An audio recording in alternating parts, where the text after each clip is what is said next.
Or it's still showing you the screen, or it's not? Yeah. Okay, now it's good. No, Yeah, just so we can have a quick introduction. Yeah. Sure.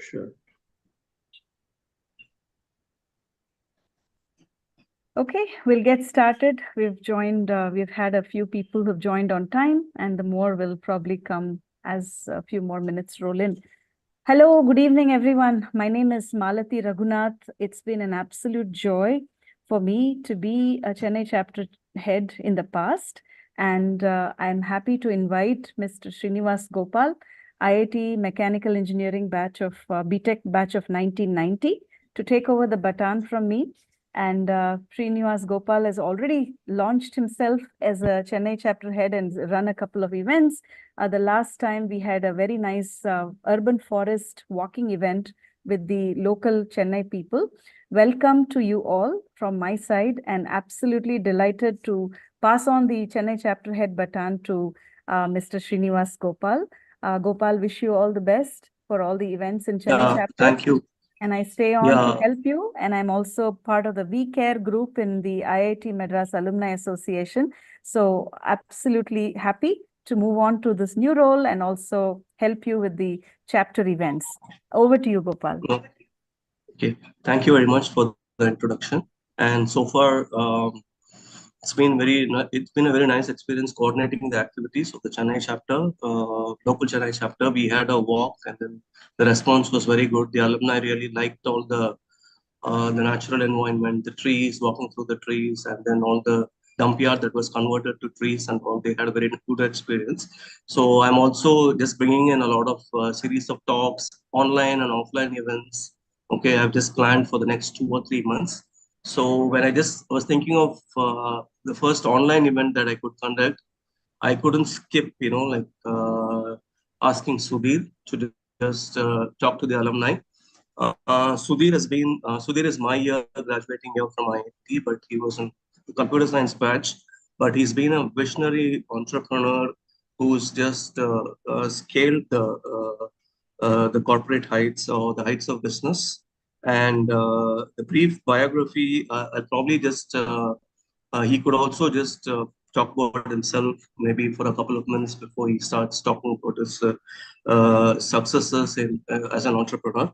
Sudhir is the founder of Zenoti, and Zenoti, as you all may know, is cutting edge SaaS software tailored for the wellness sector, and it's just revolutionizing the way spas and salons, gyms, and that operate globally. And prior to working with Zenoti, Sudhir was with Microsoft for about 8 years, and then he found a learning company called as IntelliPrep, along with another classmate, C3. And then IntelliPrep's product, it rose quickly to prominence, earning recognition from Gartner as an industry leader, and they also recorded $100 million sales. Then he also had his passion for health and well-being, embarked on a 2 year sabbatical after that, during which he founded Latitudes Pro, a holistic wellness club concept in India. This venture encompassing gym facilities, yoga studios, spas, and salons, and healthy cafes garnered acclaim as the most comprehensive wellness initiative of its kind in the region. In 2010, Sudhir launched Zenoti with a mission to develop vertical SaaS software tailored specifically for the wellness industry. Under his visionary leadership, Zenoti has experienced unprecedented growth, achieving annual sales surpassing $100 million and earning a valuation of $1 billion, thus attaining the coveted unicorn status. And Zenoti's swift rise is highlighted by its consistent presence in the Forbes 500 roster of fastest growing US companies for 4 successive years, along with notable recognition with the esteemed next big tech titan. 1,000 employees, has a significant presence in Hyderabad, and they probably have offices in United States and also Canada. I'm not sure, that Sudhir can talk about it. And but the software or the salon management software, they have customers spanning the US, UK, Australia, India, and the Middle East. And they're also coming out with an IPO in 2024. So he's been a visionary entrepreneur and visionary leader that's just changing the scape of the IT industry in India, product industry. Over to you, Sudhir. I'll just you can just now he'll just talk about his journey. Okay, great. So let me share my screen. Hi, folks. As I hope you can see my screen now. It's fine. Yes. Okay, great. Okay, hi, folks. Good to be here. I guess I was just going to walk you through the whole purpose was to, some of the journey of Zenoti and the choices we made along the way to get where we are. And, before we get started, I did want to give color in terms of some context around how Zenoti came about. I mean, it's weird that I would go do a beauty, wellness, and fitness kind of SaaS software because as Gopal was saying prior to this, I worked for about 8 years at Microsoft, used to run a large part of Windows that at that time in 2000 when I quit. And then I did a startup for 8 years, which I went on to, being a little over 100 million in revenue when I quit that company. And actually, I took a break completely. I was not just a break. I told people I've retired. I'm not going to be working. And, I had little kids, so I was spending time at home and all that stuff. And, but I got very passionate around wellness in general. I did a lot of stuff around yoga, group, all kinds of activities, meditation and inner learning, etc. And in the process of getting very passionate, I ended up starting a chain of a fairly integrated business of salons, spa, gym, yoga. It's a kind of a network and it happened to be in India because at that time I'd moved back to India basically. And, and it was a very big business in the sense each of these facilities were about more than 24,000 square feet or so and large infrastructure. And these are actual photos from that time, looks like. And so we had about 6 to 7 stores and it was getting more and more hard to manage the business. And I realized we just didn't have good software in the industry. I ended up building some software for this, for my business, Latitudes Pro, it used to be called. Then I realized, wait a second, my potential possibly is in actually doing software for the industry if I'm so passionate rather than running more and more of these stores. So we sold this business later to Apollo. It was rebranded as Apollo Life Studio in India.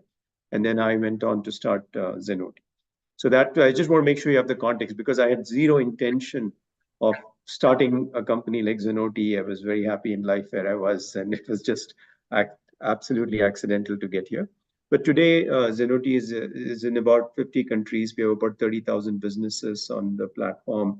We are well past like 100 million plus in revenues kind of stuff. And but most of our business is in the US. 85% of our the revenues are US based.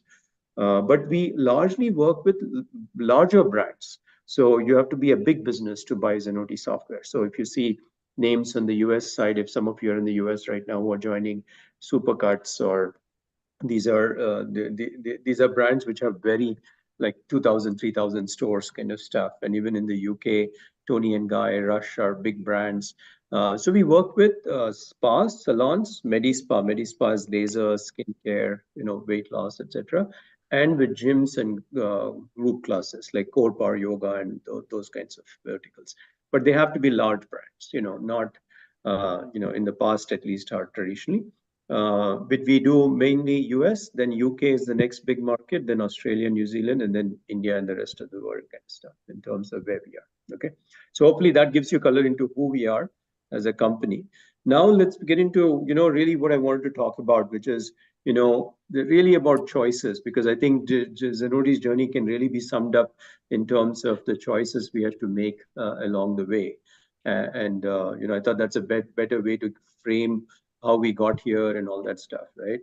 So I wanted to start off with this. Most of you must be very familiar with Harry Potter. So in Chamber of Secrets, Harry Potter is worried that, he could have also ended up in this as a dark wizard and ended up in Slytherin house.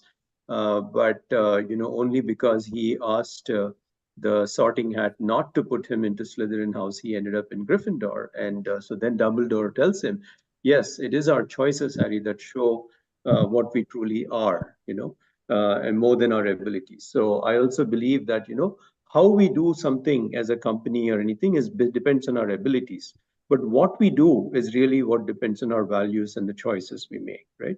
So when you're building a business, every business faces many choices along the way. Some are easy, some are hard, some are going to be shortcuts, some are long term, etc. And so it's knowing what choices to make along the way. So I want to share with you 5 choices that Zenoti made along the way, and that should give you a summary of how we got here and okay, overall. So firstly, most of my career, I built very horizontal software, right? If I were to build anything, I would say, hey, let's go build it for everybody. Like, if I'm doing, though I was familiar with this fitness and wellness industry, naturally, I worked at Microsoft. I did a very horizontal software even after Microsoft. And so it would have been easier to say, let's go build a scheduling and business management software for service industry, across the world kind of stuff, right? I mean, in all kinds of categories. Yeah. But so rather than build something for everyone, I really felt I understood this industry very well. And I was very passionate about wellness as such. And so we made a very conscious choice saying that we will build everything for this industry so that it's what we do as Zenoti, we are an end-to-end software. When a large brand buys Zenoti, like in India also, the Lakme Salons is a customer of ours, right? It has 800 stores across the country. The entire business of Lakme, from back office to their finance to commissions, everything runs on Zenoti. It's not just like a point of sale software in the front end, right?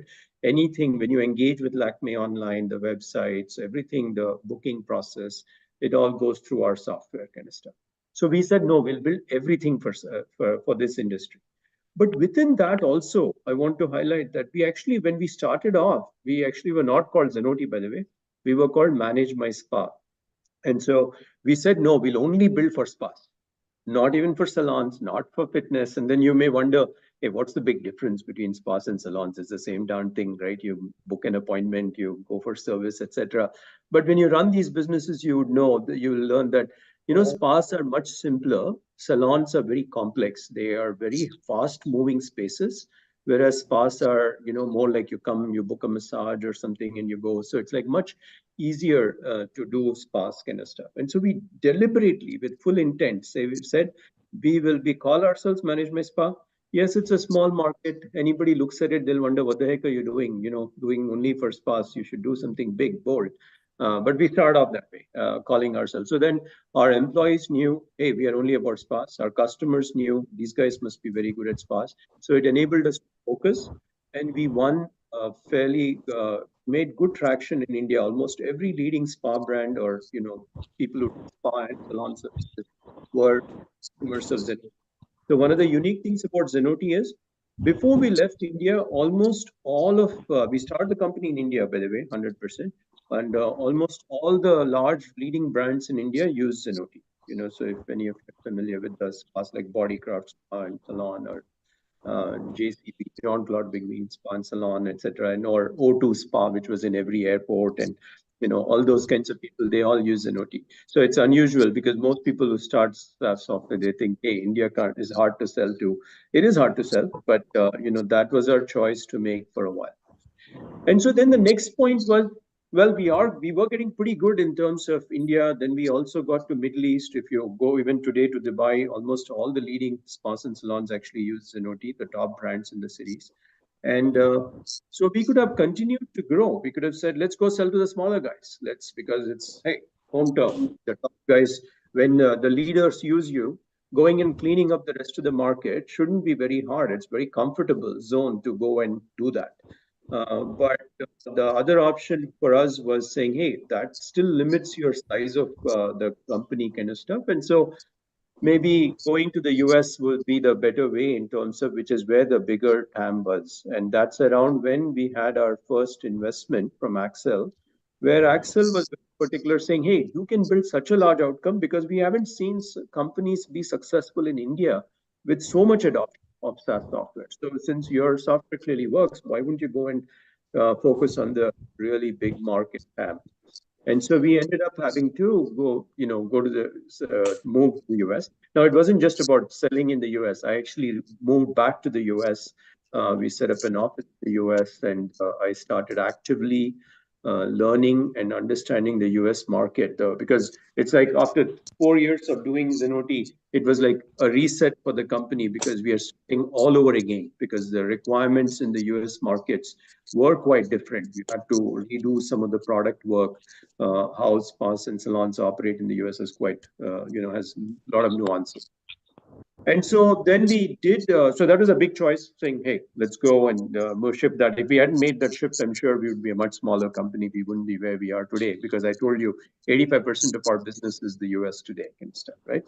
And we did end up winning a few deals. So of course, I used to live in Seattle. So I moved back to Seattle, set up the company in Seattle. And then we did win some local Seattle businesses. That's one of the things I always advocate is start local when you're selling your software. Don't worry about the whole world. It'll wait kind of stuff. And, the whole thesis also, I want to clarify, when calling ourselves Manage My Spa, they say, I don't know, some of you have read this book called Crossing the Chasm.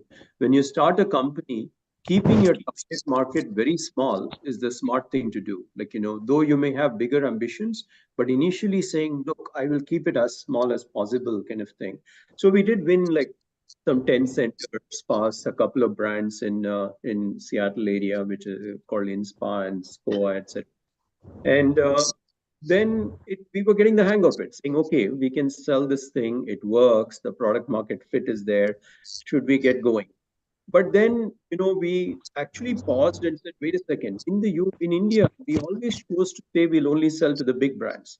So why is it when we're coming to the US, we're willing to go sell to people who have 4 stores, 3 stores, or, because, well, it was easy to sell. It was a new place, and selling to a 100-center guy or a 1,000-center guy we were maybe a bit intimidated because remember, I don't know anyone in this industry, the beauty wellness industry. I could definitely have friends who work in, whether it's Citibank or, my previous company sold to the top 60% of their mind. So I could have caught up people in other companies. But in this space, I didn't know anyone.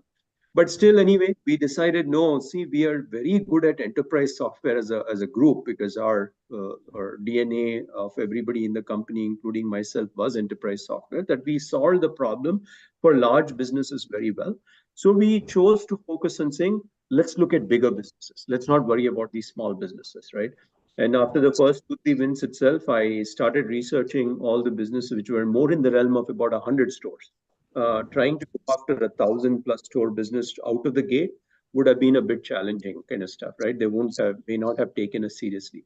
So, but then the 100-store businesses we targeted, within that, we also more narrowly targeted as we talked to people, we realized based on our experience in India also, is that find businesses where the founder is still running the business. It's not like some CEO who came on board and he's running a big business, right? Because founder-led businesses, the founders tend to make swift decisions and listen when there is a real value to be presented.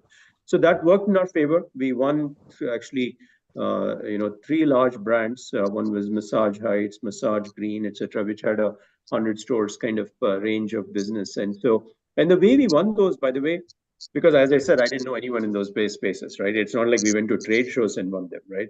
So I would go into the stores and research these businesses, talk to the front desk, get services, understand all the nuances about their business. What are the challenges, what's working well, etc. And then it's not like I sent the CEOs or these people marketing mailers saying, hey, buy Zenoti. This is cool. It's the multi-center SaaS solution and all that. I only sent an email saying, hey, I went to your stores. Looks like you have these 4 problems. I really think we can help you. We work with many businesses which are very large and put names like Lakme and some of the larger brands in India. Do you want to talk? And that's when I sent mail to 5 people, I can tell you 3 of them replied the same day. By the way, for those of you who've not done sales, I can tell you that's very hard.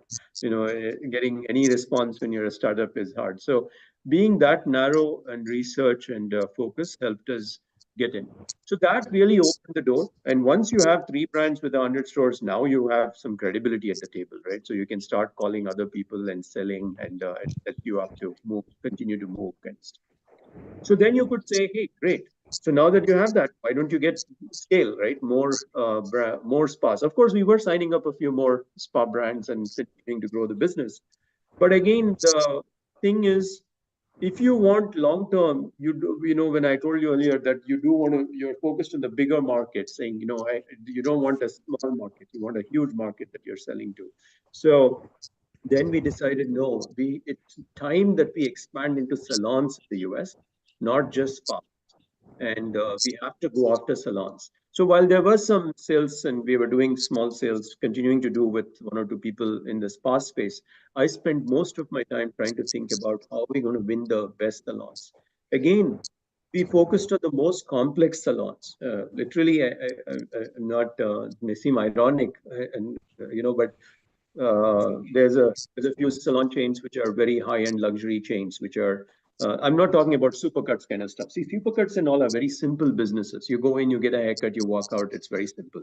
Whereas we focused on the high-end luxury salons, which are salons which have like 200 employees. They do more than $1 million in revenue in a month, kind of very complex operations. And the funny thing is, those were the salons which didn't have good software, because nobody was solving their problems. Coming from India, building enterprise software from India, I think we all have that capability, the skill set and talent. So the solution we built was more resonating with the high-end salons. So we did have to listen to those salons and co-opt a few features with them, work with them. But we won, like Mario Tricocci, which is a Chicago-based salon chain. They have about 11 salons. But I think out of 11 salons, they do some $20 million in a year. It's like a crazy revenue number that they do, kind of stuff. So, sorry, $20 million a month. Okay. They are a very, very high-end salon in operation at a luxury level, kind of stuff. But then again, so between salons and spas, and then we also won MGM grant similarly, which is the most complex spa operation in the US. MGM represents all the half of Las Vegas hotels. So in Las Vegas, the spas are as big as hotels. The spas have like 200 rooms. They could have 50 salon chairs. They're very huge operations. It's like you go in there, it's like a hotel inside. So we really established in both fronts, spas front, salon front, saying we are absolutely the top tier dog kind of stuff in the market. Now, again, we could keep expanding that, and that helps a lot in terms of do more for these customers, the spas, salons, and keep going after it kind of more aggressively. But one of the things we discovered that there is one interesting opportunity I realized, which was today a lot of people talk about it in vertical SaaS, which is they call it payment processing. That is, it's called fintech.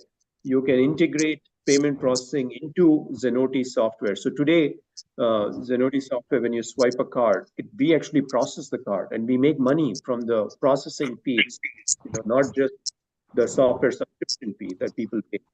So, but we had to choose to say, hey, shall we go do this? We were the first ones to go out and say, no, let's go invest in this. Let's go figure this out. And it was like a huge investment to go build a payment processing solution such that it is fully integrated into Zenoti.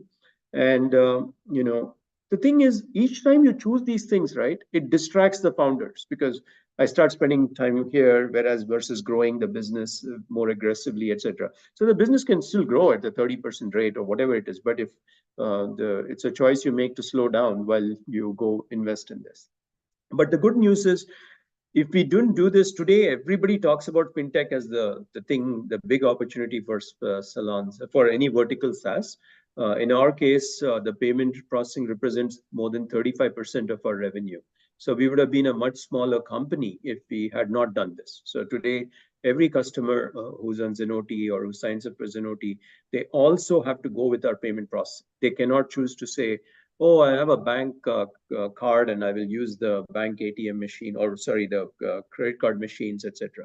You have to use Zenoti solution kind of stuff. And so that really worked out well in terms of setting us up for revenue. So that's how, if you step back and see we started from a small TAM. And of course, by the way, we changed our name to Zenoti when we were focused on the salon market, when we were winning Mario Tricoci, because that's when we realized people were like, hey, you're about spas, manage my spa. We had to change the name so that we say, no, we are about salons and we are about medi-spas. And, we got into more verticals and fitness, core power yoga, etc. And today we are doing more fitness like gyms and new verticals as well.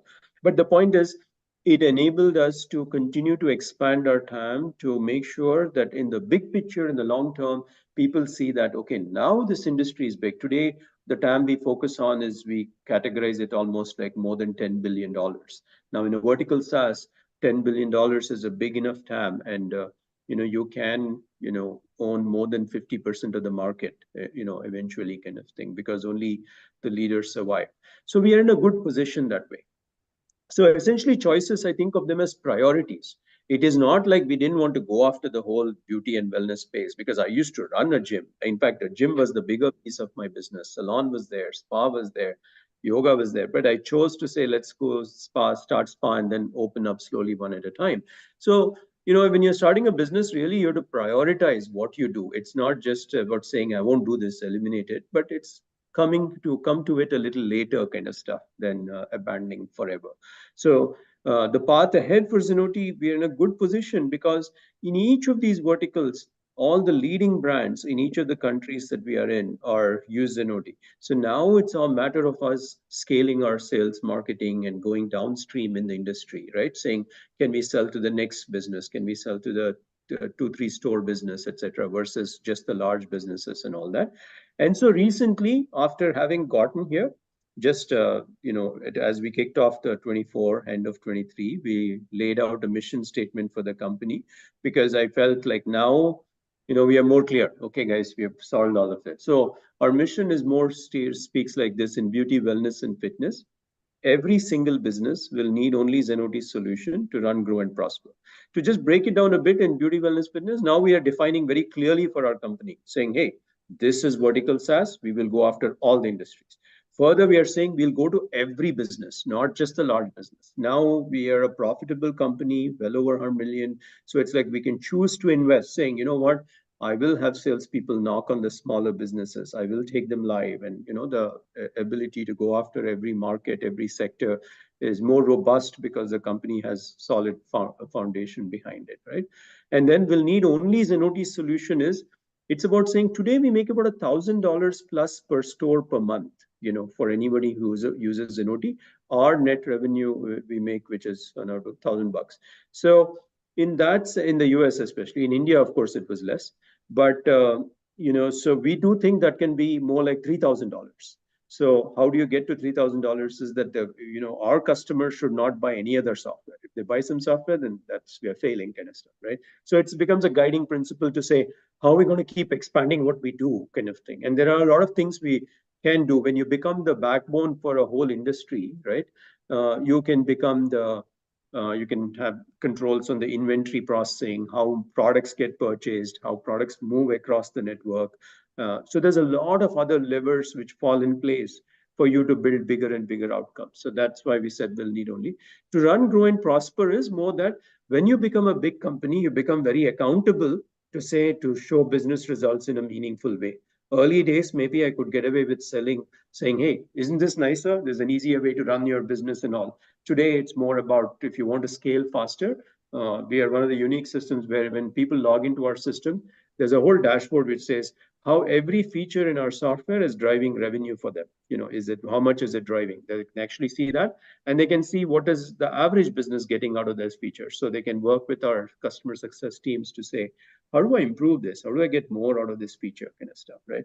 So we'll keep having that business impact and stuff. So that's kind of how we summarize it. Vertical SaaS, more, full potential, maximum presence, and, focus on the growth of the company. And it's very aligned with the DNA of our company in terms of how we were built, over time. It's not like something new. We always were founded with the notion of we will do a more comprehensive all-in-one solution. We are not a point of sale. We do, when our businesses do marketing, when they send a text message, when they send emails to their customers, it all goes through our platform. So we had always advocated that from day one, and it was a big benefit for us. So, all these things which we've laid out are a part of our DNA. It's not like, something we cooked up. So anyway, essentially, I would just say then that, hey, I do think you have to make choices, and we made some choices which slowed us down along the way. But I do think, they probably will serve as well as we look ahead. Because interestingly, like 24, we are going to grow faster, than 23 and 22 kind of stuff in terms of our growth rate. We'll be closer to a 50% growth rate. So usually companies, when they become bigger, their growth slows down. In our case, we are seeing that we'll probably accelerate some growth, at least for the next couple of years, because we're also getting into fitness. I said earlier, we have been very selective, saying we are only US, UK, and ANZ. We recently launched France. The largest chain in France, which has 2,000 stores, is our first customer in France. So we are, going about it in a more methodical way, but it will help us accelerate some of our growth because the product is solid, and we made some choices earlier. So anyway, that's my summary. Rather than bore you with more details about Zenoti, I thought I'll just give you a flavor of some of the things we navigated. And, if I don't know if the system allows for any Q&A, if anybody has questions, happy to answer.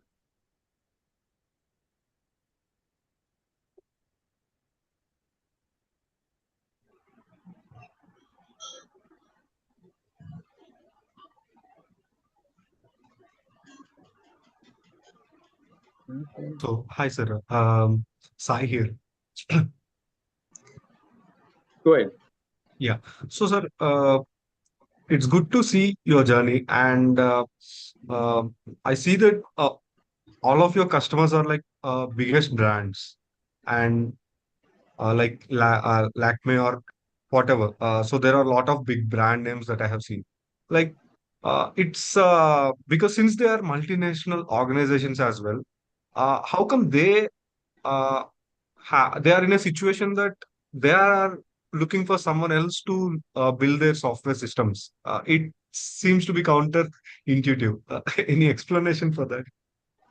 No, the software systems required to run, whether it's Lakme or I told you, our largest customer is Regis, which has 5,000 stores. And building software for their needs is non-trivial because I can tell you that's what we are, like an ERP and CRM all intertwined together, right? They usually, before we came along, they would have to have a point of sale at the front desk to raise a bill.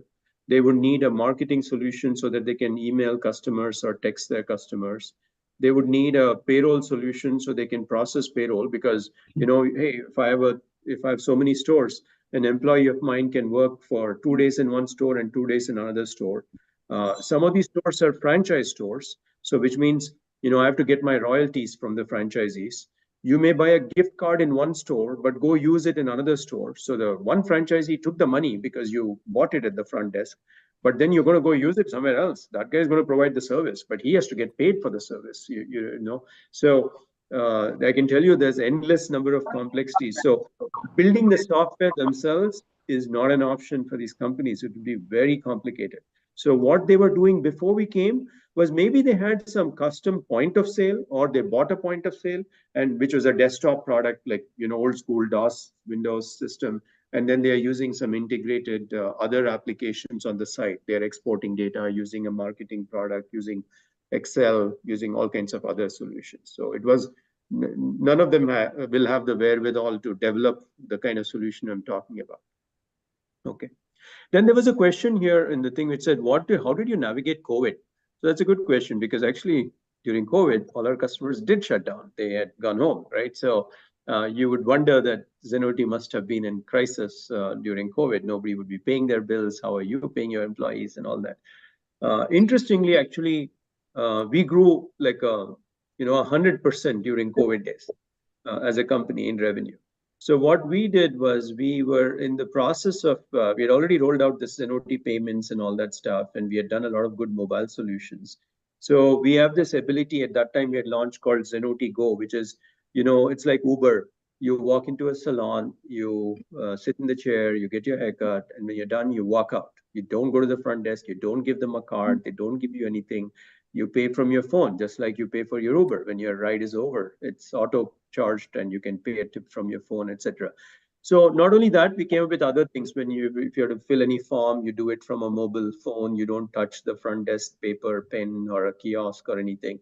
So then we changed our positioning and said, hey, how about going contactless in terms of being, for COVID during these COVID times? And many people who were not on cloud anyway had to switch. They liked the contactless and safety issues.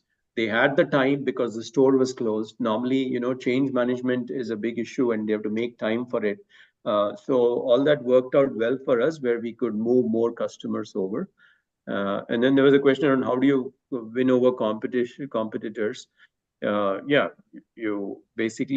having very good migration tools is very important. Like we have had automated, because all these businesses are real living, breathing monsters, right? Because they have credit cards on file, they have memberships, they charge like $60 a month. You get a massage every month in, Massage Heights or wherever, some of these different things. They have gift cards and they have, then packages. So when moving, they literally have to close one day and open the next day in Zenoti, right? So you need to have amazingly good data migration tools to make that happen, which can happen overnight. So yeah.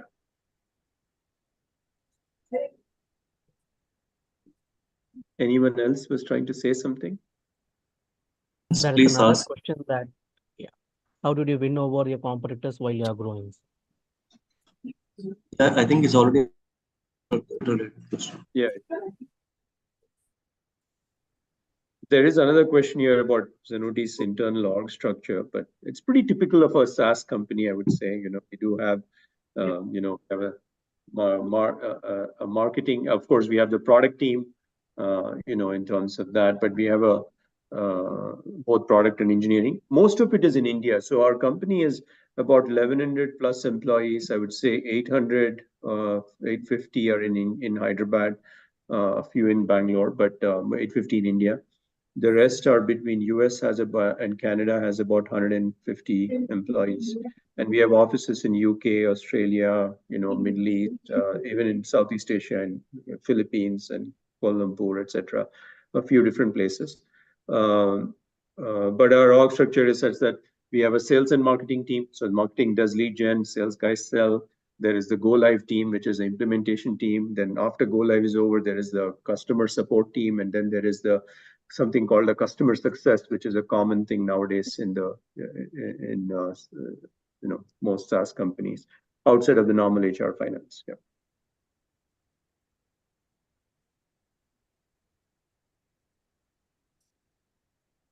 Somebody said, can small salons, spas in India use Afford Zenoti? Are they on your radar?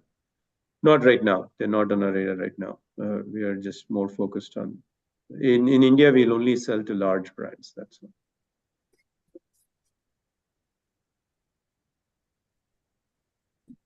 Cool. I think I covered all the questions that were posted in there. Oh, there's one. Created an IPs. Yeah, there are some patents which we have. There's a couple of them which we did file and to have, but I don't think our company is based on as much on patents as, we're solving industry problems.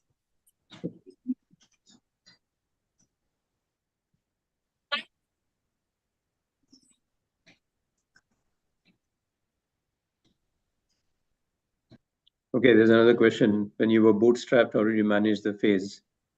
As I said, I mean, we were bootstrapped. Like I had personally invested money to start the company myself, kind of stuff, and it was all focused on India, so the costs were, of course, less. I had the luxury of a few good people who worked with me in the past in India, who came to join. That helped a lot, and I think we got revenue. Yes, it did take 1.5 years at least for us to develop our product, but it was a small team those days. And yeah, we just had to navigate carefully. But we honestly didn't raise capital early at all.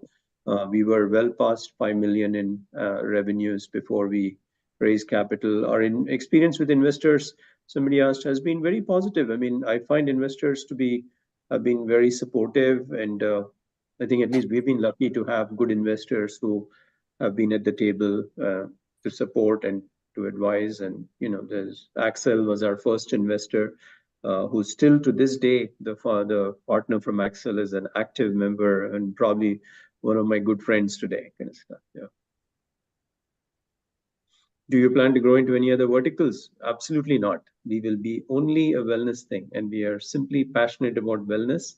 In fact, our company's belief system and my personal belief system also is that, see, we have this whole thing in the company. We say, look, I fundamentally believe that when you feel, this is why I got passionate about wellness. When you feel good, you tend to find your greatness, and there is personal greatness in everyone. Personal greatness is personal. I don't need to be Sachin Tendulkar, but whatever my greatness is, if I'm the best dad in the world, that's my greatness, or to my son and, best dad. But to get to your greatness, generally you have to feel good, and things come in the way of our life, and stuff happens. But when you think of who helps you feel good, this is one of the only industries where you let people come and touch you, touch your hair, touch your skin, touch your, or in your, and you walk out not just getting a good haircut, you actually don't feel good, not just look good, whether it's a massage, whether it's a yoga class, whether it's a fitness. And so we think this is the one industry which actually at scale touches people to help them feel good. I genuinely, this is a core belief system. And so we are very passionate about this industry. We have no intention of ever going into other spaces. We use AWS, not somebody asked a question, what do we use? Though I'm from Microsoft, yes. Yeah. Sir, hi. Namma. Thanks for hosting this session. I have a query regarding the scale. So I want to understand, how did you scale your company and sell the product to your customers? So you have mentioned that in the initial days you used to visit spas, figure out the problems, and then mail them how your software could solve their problems, right?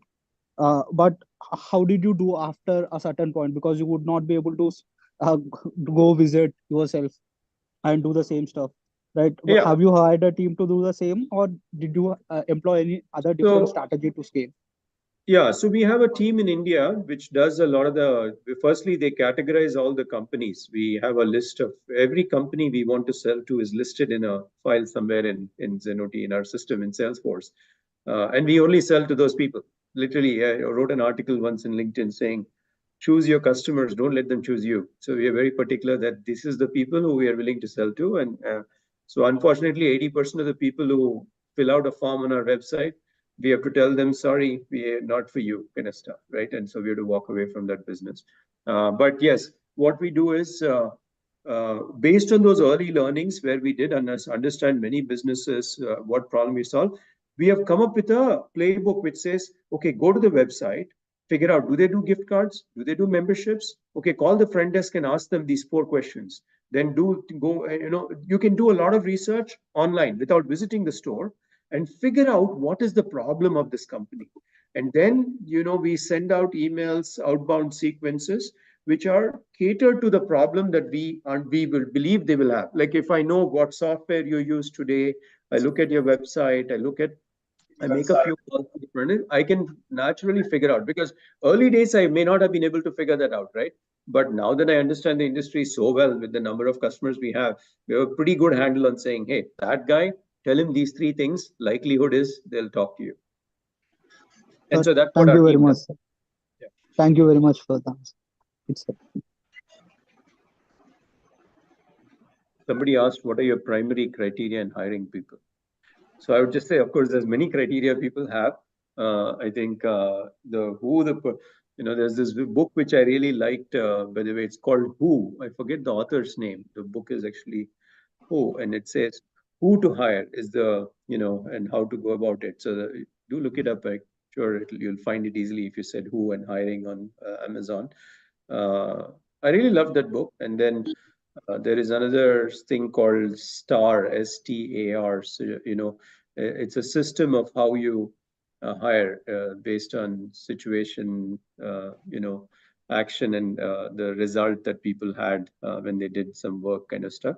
So those are the 2 approaches. But fundamentally, what I personally look for, the employees look for a lot of stuff, but I look for genuine people. That's the most important criteria for me, is people have to be genuine. Life's too short to deal with people who are not genuine, because, what I mean by genuine is hey, we agreed that this was going to get done this week and it didn't happen. Let's just be genuine, saying, yeah, we agreed, but I was busy. I didn't feel like doing it. I was out for a movie with my son, whatever it is. It doesn't matter what it is, right? So then we can get going with talking about what are we going to do. Non-genuine people tend to drain you of energy. Even our customers would get drained of energy because you don't want to sit with a customer and tell them some story versus agreeing. Yeah, we were supposed to get this done. I agree it was in scope, but didn't happen. I'll get it, we'll figure it out. Then customers will be happier to work with such people. So we look for really mostly genuine people, is what I'd say. How many women have you employed? I don't know the exact number. I think it's about 35% or so. But unfortunately, in the engineering side, we have less representation. But a lot of the customer-facing side, a lot of the sales organizations, or in the US, the women representation is much higher.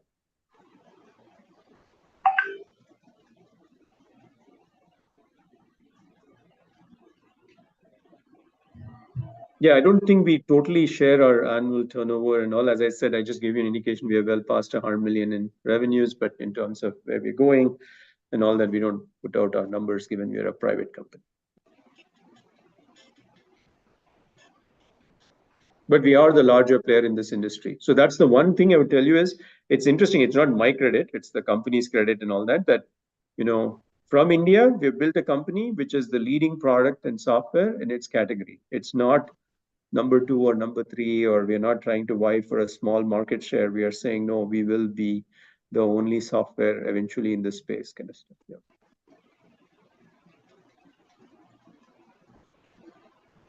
Yeah, somebody asked about yoga, meditation. I still do yoga and all, but works out. I mean, not that every day it's good. Some days it's a shorter exercise, and some days I even end up skipping because some work days start early, kind of thing. But I think as long as you keep going back to it and don't drop it as a practice, then it helps. Because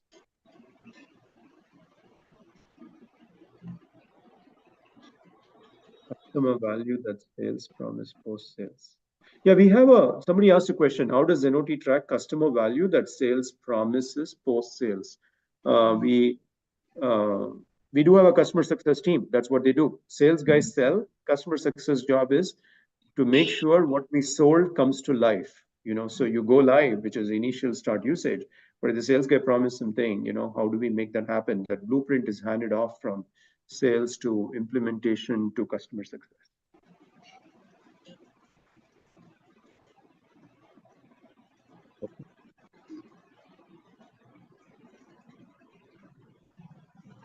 Great. I think, Gopal, we are done unless somebody has any other questions or anything else. Any questions somebody wants to ask? There's one more somebody has asked. Yeah, so the question is, when do you ramp up your hiring? Did you have any experiences where you had to lay off people? Yeah, we definitely had to let a few people go. Not any big layoffs, but it was during COVID times. We were cautious. Because companies, are, when your funding is easy and money is loose, then you can be investing in various things, and you have to choose what you invest in very carefully. So maybe about 5% of our employees we had to let go during those windows, just to be cautious around it overall. And but in terms of when do you ramp up your hiring, I think it depends on your business. I mean, where you obviously, when you are the choices I made, right? I told you, and at each stage you need to know what hiring we need to do and all that kind of stuff. And I shared my business plan for the future as the mission statement. We are going after other countries, and we're going to go after smaller businesses, and then we are going to do more for our customers. Yeah, so there's a question here about Indian IT companies are well known for IT services, not products. But I do think, no, that's changed. That's already changed. India is well known for SaaS software. There are so many. I think recently there's an organization called SaaS Boomi, which tracks what is the total SaaS revenue of companies from India. And it's already pretty huge. It's in a few $billion kind of stuff. And they expect India's SaaS industry to become really massive. And I do think so, because the US has moved on to saying, hey, we'll do driverless cars, we'll do AI, But the kind of SaaS software we're talking about that Zenoti does or others do, I think it's all for the pickings for Indian companies to be winners in that category. Yeah, we'll see in terms of, there's a question about will you go for an IPO in next 3 to 5 years? Yes, that is the kind of the plan in the next 2 to 3 years, but it's all a changing environment and market conditions. So it'll happen when it'll happen. As long as they're building a good business, I think the right exits will happen.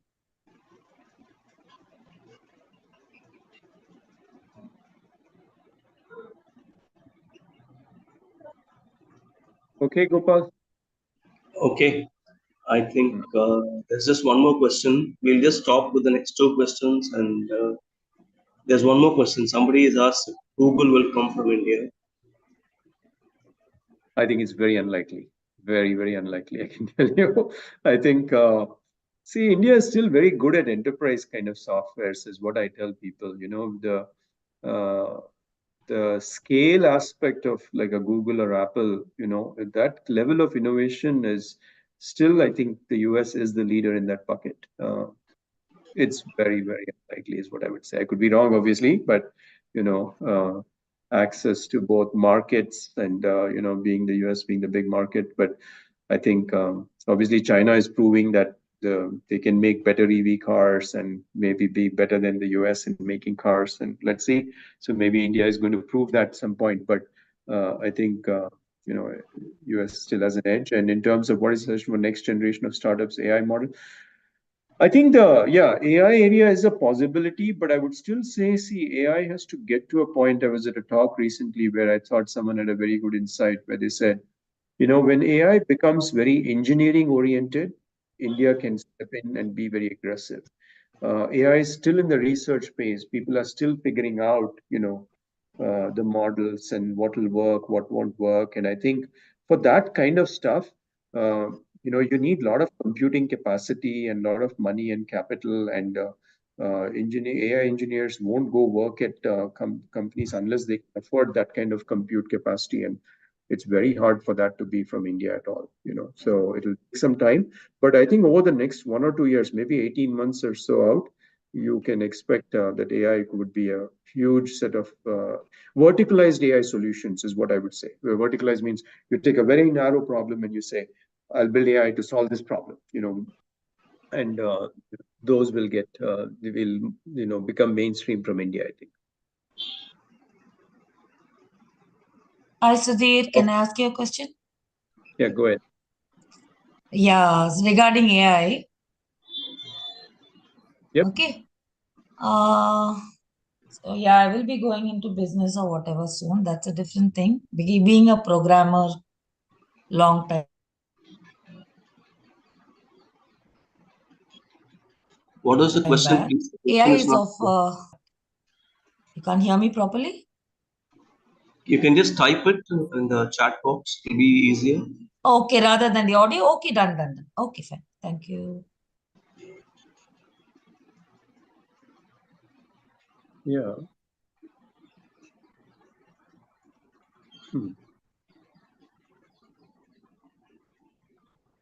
I lost.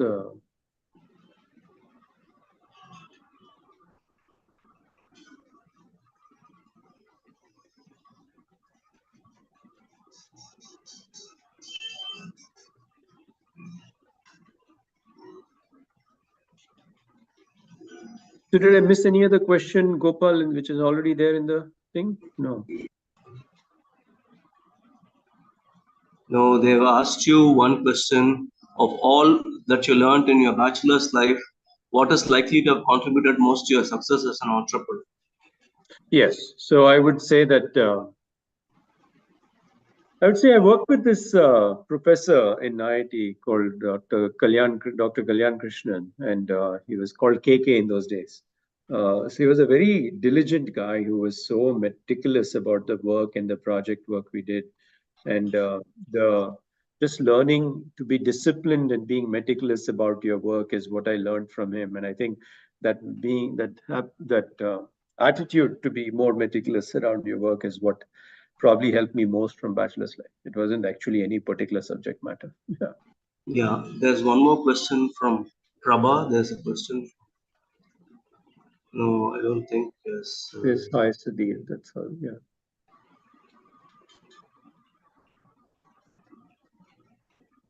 No, my audio was not clear, so I was asked to type it out. So I'm just typing it out. If you can hear me, Sudhir, I'll continue Yeah, on audio. I can hear you. Go ahead. Yeah. You were talking about AI, right? Yeah. Yeah. So basically, my question as a programmer or erstwhile programmer, whatever you can call that. I mean, how ethical is it? Because AI is going in many directions, right? I'm a music-oriented person. So AI, I see voices of some other people recording songs sung by some other. No, the originality goes away in many places with regards to AI. So since you were talking about AI, I just want a answer from you. Like I Yeah, I understood mean, the business yeah, part, that but is programming yeah, part, I'm just asking. Yeah. I know, but that's a hard question for me to answer. But I think that Okay. society will figure out. Society will figure out what's Ah. okay and what's not okay, kind of stuff, right? Okay. In Cool. terms of is AI plagiarizing somebody's music, right? You know, A.R. Rahman's music and creating music tone based on his music. Yeah. And will that company, if you build a vertical music AI kind of Yeah. company, which you can tell it compose me a music of this kind, and it Uh-huh. composes based on all that. Maybe Yeah. you have to pay royalties to all the music people. You can buy rights. I have no idea. That's what Yeah, I needs to. think we have to figure out new laws maybe because on YouTube we get all kind of songs sung by anybody else. That was the only Yeah. question. Thank Cool. you so much. Yeah. Okay, Yeah, there were I three think things that you would suggest entrepreneurs to be particular about. I would just say what I suggested. Make your choices, be focused on the business that you want, be narrow. Don't try to go for big business. Keep your problem space very small when you start. That's all. yeah. I think we'll just wind up. It's almost an hour. Scheduled time, it's just coming to an end. Thank you very much, Sudhir. Your growth is very inspiring, and you're a true leader in the Indian software industry. And I'm sure your talk would have benefited a lot of this young people who have joined in the call, so that they can just plan your future on studying Zenoti and studying your career and so on and so forth. Thank you very much. IIT Ma, do you have a vote of thanks that you want to just conclude with? Yes, sir. And sir, thank you so much for spending your time with us today. And it was very inspiring and informative for everyone, actually. And I want to thank the attendees also, since I mean, I don't see anyone leaving the event from the beginning. Actually, they were present in the event completely. So thank you so much for that. And we have regular events like this on a continuous basis, and we would encourage everyone to participate in those events also. Thank you so much, sir. And I will also send a feedback email, and you can write back to me if you have any questions to Mr. Sudhir. I will share it with him and get you the answers for that also. Sure. Thank you so much. Okay, great. Thank Thanks. you. Bye, folks. Thank you, sir. Thank you. Thank you, everyone. Thanks for Thank you.